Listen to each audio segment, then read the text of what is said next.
가족보다 남에게 더 잘하는 사람들을 보다가 보면은 다 핑계를 대요. 내가 좋아서 그러는 줄 알아? 다 영업 때문에 그래. 다 사업 때문에 그래. 그러거든요. 그러나 똑같이 영업하고 사업하지만 딱 그 관계로 끝내고 더 잘하는 분들도 있어요. 모두한테 다 잘하고 노력하는 사람은 두 가지 유형이 있어요. 하나는 뭐냐?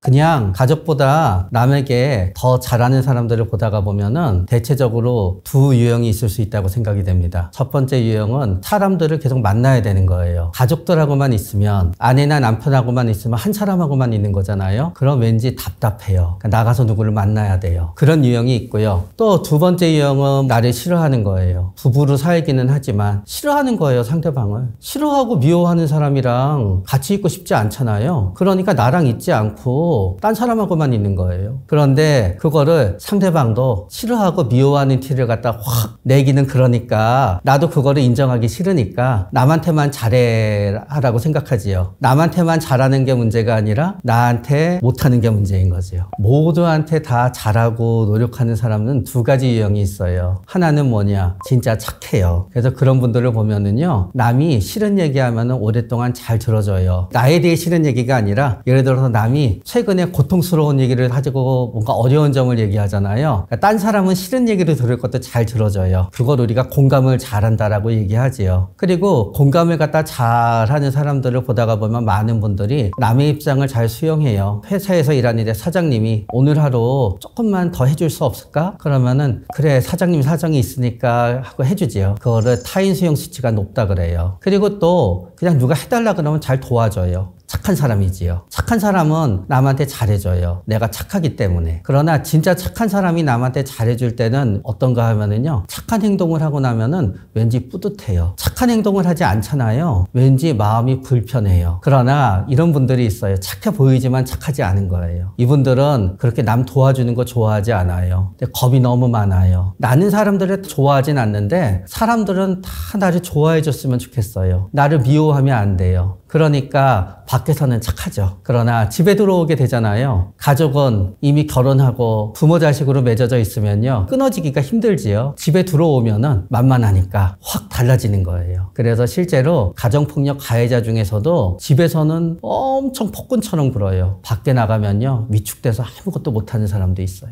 첫 번째로 고통이 심해지지요. 그리고 아프고 외롭고 괴롭잖아요. 밖에 잘 나가지 않게 돼요. 하루 종일 집에서 고통을 겪거든요. 그런데 이런 경우가 있지요. 인간은 다 남의 고통을 감당해주는 힘이 있어요. 그러니까 역설적으로 가족이 고통받으면 내가 평소에 밖에만 신경 쓰더라도 들어와서 더 위로해줘야 될 것 같잖아요. 그런데 어떤 사람들은요, 그거를 외면하기 위해서 밖으로만 더 돌아요. 예를 들어서 어려움을 가진 아이를 출산하게 되었다. 같이 힘을 합쳐야 되지요. 어떤 경우에는 오히려 더 밖으로만 돌아요. 그래서 나중에 엄마 혼자서 걔를 전부 책임지게 되는 경우도 있게 되는 거지요. 그러다 보면은 우리가 얘기하는 왼수가 되어버리지요. 그 다음은 또 밖으로 나돈다 하게 됐을 때 또 커다란 어려움에 뭐가 있냐 하면은요, 돈이 들어요. 한 달에 엄청난 돈을 많이 벌면 상관이 없겠지요. 그러나 제한된 수입 안에서 사는데 밖으로 돌잖아요. 그러면 결국 우리 아이가 혹은 배우자 중에 한 명이 받아야 될 경제적 혜택이 없어지게 되는 거예요. 또 밖으로 놔두는 분들이 하는 얘기가 있어요. 너하고 나하고 공통으로 해서 이만큼 예금하기로 했잖아.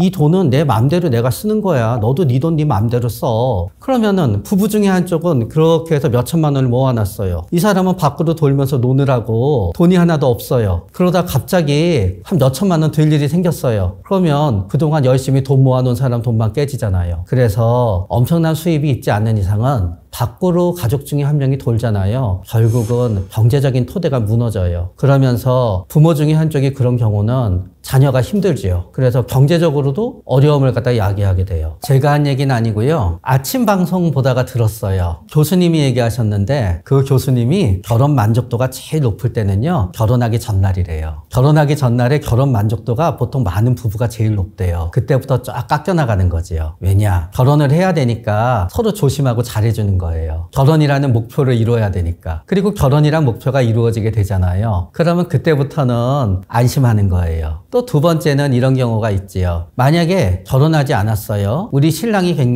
우리 아내가 굉장히 멀리 살아요. 3시간씩 운전을 해서 일주일에 한 번 만나요. 엄청난 정성이라고 생각하지요. 일주일에 한 번밖에 같이 안 있었는데 이제 매일 있어요. 그러면 매일 그렇게 해줘야 되거든요. 또 뭔가 하면은 우리의 모든 갈등은 싫어하는 데서 많이 생겨요. 결혼하기 전에는 그래도 대부분 떨어져 있어요. 요새는 결혼을 전제로 해서 결혼하기 한 서너 달 전부터 같이 사는 분들도 종종 많아요. 같이 살아요. 그런데 이 사람은 밥 먹고 3시간 있다 양치를 해요. 그리고 나한테 입을 맞추겠대요. 난 그러면 안 되거든요. 밖에서 데이트할 때는 서로 이빨 닦고 입 맞추지 않았잖아요. 혹은 양말 같은 거 아무데나 놔요. 그러면 나는 그 싫은 짓을 고치라 그래요. 근데 자기 습관이니까 안 고쳐져요. 그러면서 상대방은 똑같이 생각해요. 뭐 이렇게 잔소리가 많아졌어? 그렇게 되지요. 그리고 사실 마지막은 2-3달 만에 결혼하게 되는 경우에는요. 1년 정도 지나면서 성적인 매력도가 낮아지게 되면서 급속히 관계가 멀어지게 되는 속상한 일도 있어요. 남편의 입장에서 아내랑 결혼했을 때 가장 중요한 요소가 성적 매력에 있었던 경우에는 이 아내를 모든 것을 사랑한다고 생각했으나 1년쯤 지나게 되면서 충분히 많은 깊은 관계를 결혼하고 맺었다라고 생각하게 되면은 그때부터 성적인 매력도가 확 적게 느껴지면서 아내의 나쁜 점이 보이기 시작하는 거예요. 그러다가 보니까 싸우고 급속히 멀어지는 경우도 있어요. 결론부터 말씀드리면요. 신뢰할 만한 통계는 없어요. 신뢰할 만한 통계가 없는 이유는요. 내가 현재 우리 부모랑 불행한 관계를 맺잖아요. 과거도 불행한 것 같아요. 내가 현재 부모랑 행복한 관계를 맺잖아요. 과거도 행복한 것 같아요. 왜냐하면은 내가 힘들어지고 부모랑 불행하게 되면은 부모님이 나한테 못한 것만 다 기억나요. 그렇기 때문에 일단 엄청난 학대의 수준이 아니다라고 하면은요. 내가 생각하는 것보다 그 영향은 적을지 모르겠어요. 그런데 엄청난 학대를 갖다 경험한 사람들이 오히려 본인이 이렇게 가족들을 엄청 괴롭히게 되는 수도 있는데요. 거기에서도 항상 두 가지 논쟁거리가 끊이지 않고 두 입장이 서로 싸워요. 첫 번째 입장은 뭐냐? 보고 배워서 그렇다. 두 번째 입장은 뭐냐? 뇌가 똑같아. 그러나 저는 부모님 중에 한쪽이 폭력이나 욕설에 노출되는 거를 보면서 자랐다라고 생각하게 되면은 혹은 갑자기 부모님이 나를 버리고 며칠 동안 없다가 뭐 나타나는 경험. 한마디로 말하면은 엄청난 정서적 학대, 신체적 폭력, 방임에 노출되었다라고 하게 되면은 그게 남을 괴롭히는 경우로 갈지 본인이 너무너무 위축되는 경우로 갈지 모르지만 저는 그런 경우는 영향을 줄 수 있다고 생각을 해요. 그러나 반대로 객관적으로 남들이 봤을 때 학대나 방임이나 폭력에 해당되지 않는다라고 생각하게 되면은 그거는 진짜 그래서 이렇게 됐는지 지금 이래서 그렇게 생각이 드는지를 인간의 기억은 스스로 자기가 원하는 기억을 만들어내기 때문에 구분하기가 참 어려워요.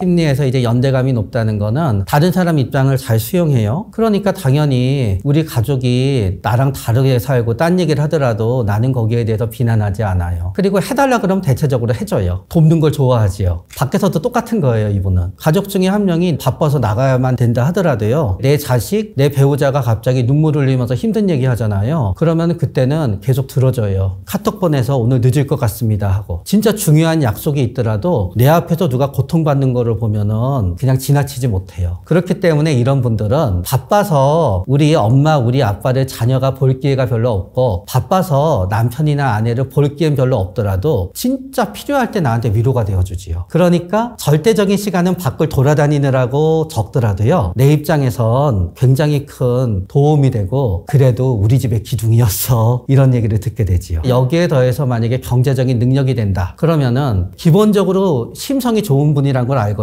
밖으로 계속 돌아다녀요. 그러나 그분이 충분히 경제적으로 가족들을 도와주고 있잖아요. 그럼 가족들은 우리한테 우리 아빠가 잘해주기 위해서 진짜 밖에서 다른 사람이랑 잘 지낸다고 생각하게 되고 긍정적으로 여기게 되지요. 그러나 아무리 돈을 많이 벌더라도요. 기본적으로 복수심이 많고 다른 가족을 이해하지 못하고 계속 잔소리하고 그러잖아요. 그럼 아무리 경제적으로 윤택하게 해줘도 가족들은 고마워하지 않아요. 단 전제는 이거인 거예요. 굉장히 인격적으로 훌륭하고 가정을 배려하는 사람인데 만약에 시간을 많이 내지 못한다 그랬을 때 그렇게 훌륭하고 다정한 사람이 선물을 주건 금전적으로 혜택을 주잖아요. 그러면 그거를 돈을 줬다라고 생각하지 않고 마음을 줬다고 생각하게 되는 거예요. 그래서 똑같은 돈이 밖으로 똑같이 놔뒀는데요. 똑같은 돈을 벌어서 똑같은 혜택을 가족한테 해주더라도 그분의 심성에 따라서 어떤 집에서는 그거를 고맙게 생각하고요. 어떤 집에서는 그래 돈으로 전부 때우려는 거지 이렇게 생각하게 되는 거예요.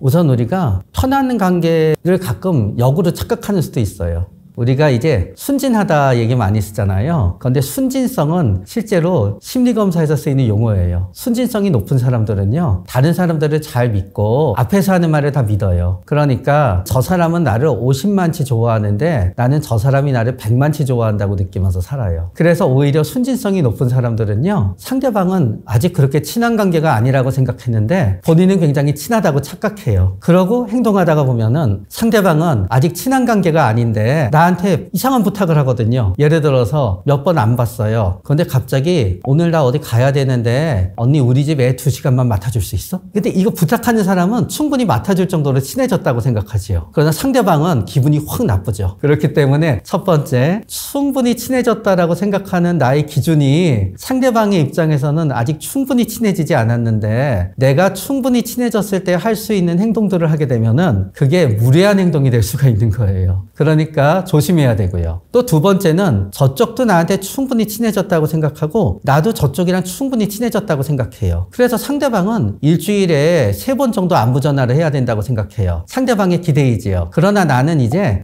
이렇게 친해지고 알았는데 그냥 한 달에 한 번 연락을 하면 되지라고 생각해요. 친한 사이니까. 상대방은 반대로 생각하지요. 더 친해지면 더 친해질수록 더 자주 더 많이 연락해야 된다고 생각하거든요. 그러면은 내 입장에서 충분히 친해졌으니까 이런 거 미리 얘기 안 해줘도 되겠지, 이런 거는 몰라도 되겠지. 하지만 상대방의 입장에서는 굉장히 서운해하고 굉장히 괴로워할 수가 있지요. 결국은 내가 친하다고 생각하는 정도랑 상대방이 친하다고 생각하는 정도가 서로 딱 들어맞는 경우가 별로 없기 때문에 친하다고 생각할수록 상대방이 내가 생각하는 것보다 나에 대해서 더 친하다고 느끼던 덜 친하다고 느끼던 문제가 생길 수 있으니까 조심해야 되고, 바로 편해졌다고 생각할 때, 친해졌다고 생각할 때가 뭔가 애매한 단계일 가능성이 많은 거예요.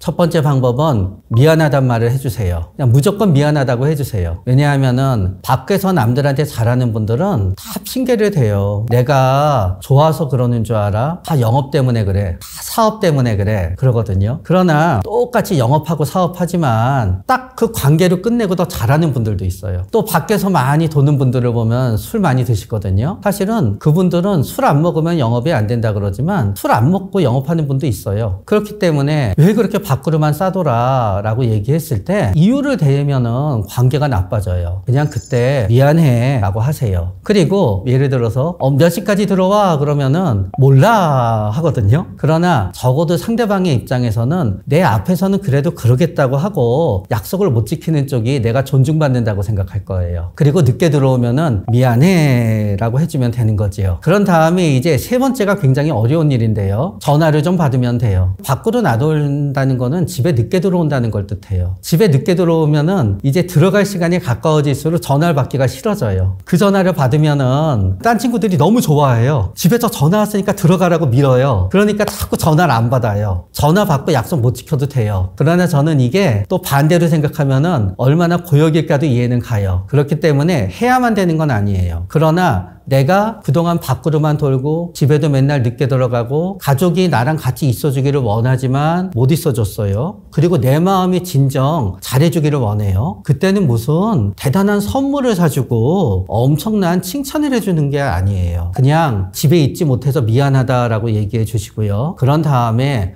적어도 오늘 지키건 못 지키건 몇 시까지는 들어오도록 최선을 다할게 라고 해주고요. 전화 오면은 매번 전화 오는 거는 다 못 받으시더라도요, 문자라도 미안해 조금만 더 있다가 할게, 미안해 조금만 더 있다가 할게, 문자라도 보내주세요. 그러나 이거는 선택이에요. 그냥 지금 이대로 가족이랑 사이 나쁘게 지내겠어 라고 하면 이렇게 안 하셔도 돼요. 내가 원하는 게 사이가 더 나빠지지 않기를 원한다 그러면은 대단한 거를 해주는 것보다 이거를 하는 게 더 먼저예요.